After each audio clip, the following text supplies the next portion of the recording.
दोस्तों नमस्कार। साहित्य रस यूट्यूब चैनल पर तथा फेसबुक हनुमान प्रसाद जहांगीर पेज पर आपका हार्दिक स्वागत है। आशा करता हूं कि आप सभी अच्छे होंगे, स्वस्थ होंगे, मस्त होंगे, खुश होंगे। आज मैं आपको एक बहुत ही शानदार कहानी सुनाता हूं। एक राजा की और उसके महामंत्री की कहानी है। ये कहानी बहुत ही ज़्यादा मोटिवेशनल है, इंस्पिरेशनल है। इस कहानी से हमें बहुत कुछ सीखने को मिलेगा। ध्यान से सुनना, बीच में स्किप मत करना। क्या हुआ कि बहुत समय पहले की बात है कि एक राजा व महामंत्री कहीं जाने की तैयारी में खड़े थे। तो राजा अपने मंत्रियों से बात कर रहा था और बातों ही बातों में व्यस्त होने के कारण से उसने तलवार को म्यान से निकाला और उसकी धार देखने लगा। चूँकि राजा का ध्यान कहीं दूसरी ओर था, इसलिए लापरवाही से, असावधानी से राजा के दाहिनी हाथ की एक अंगुली है उस तलवार से कट गई और दूर जाके गिर गई। तो महामंत्री पास में खड़ा था। महामंत्री ने कहा, चलो अच्छा हुआ, जो होता है अच्छे के लिए होता है, परमात्मा जो करता है अच्छा करता है। तो राजा ने मन में सोचा कि ये महामंत्री मन में द्वेष रखता है, मेरा बुरा चाहता है, मुझसे जलता है, तभी इसने ये शब्द कहे।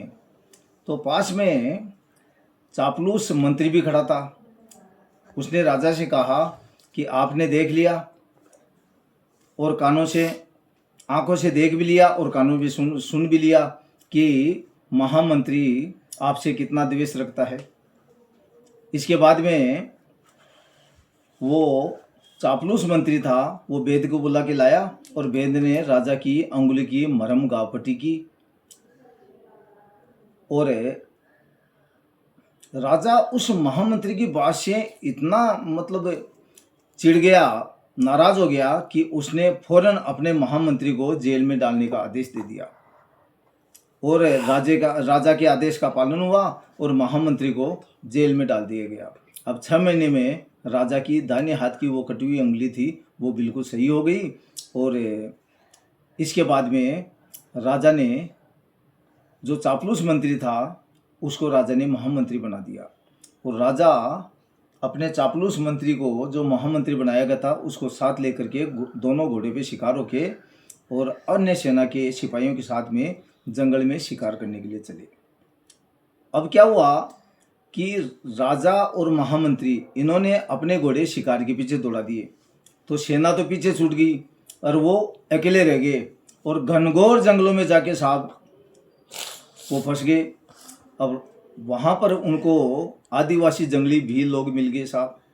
उन्होंने धनुष तीर के बल पे बंदी बना लिया और उनके रस्सी बांध के वो अपने कबीले के सरदार के पास ले गए। और वहाँ पुरोहित बैठा था और पुरोहित को जाके, अपने सरदार को जाके, उन्हें जंगली बिलों ने ये कहा कि हम 2 आदमी मनुष्य पकड़ के लाए हैं।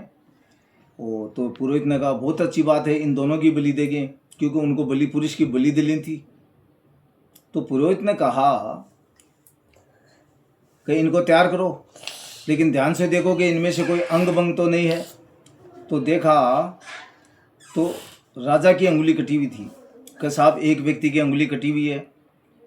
तो राजा ने कहा कि जिसकी अंगुली कटी हुई है उसको जाने दो और दूसरे को तैयार करो। तो जो चापलूस मंत्री था, जिसे राजा ने महामंत्री बनाया था, उसको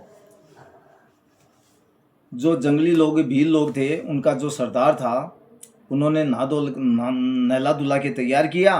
और इसके बाद में उसकी सिर को गर्दन से अलग करके पत्थर पे उसको चढ़ा के, यानी भेंट करके, बाद में उसको पका कर खाने के लिए राजा के सामने ले जाने लगे। राजा साहब वहाँ से भगा, वो सीधा महामंत्री के पास जेल में गया और महामंत्री से कहा कि महामंत्री जी, मेरे से बहुत बड़ी गलती हुई। और उन्होंने सारी व्यथा है, अपना जो वृतांत था वो महामंत्री को कह के सुनाया। तो महामंत्री ने कहा कि जो कुछ हुआ अच्छा हुआ, जो कुछ होता है अच्छे के लिए होता है, और परमात्मा हम सभी के लिए जो भी करता है अच्छा ही करता है।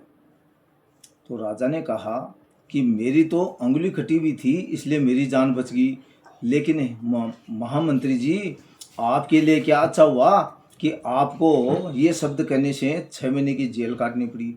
तो महामंत्री जी ने बहुत ही शानदार जवाब राजा को दिया, ध्यान से सुनना कि राजा जी मेरी आपकी अंगुली कटी और मैंने वो शब्द कहे न, तब आपने मुझे जेल में डाला।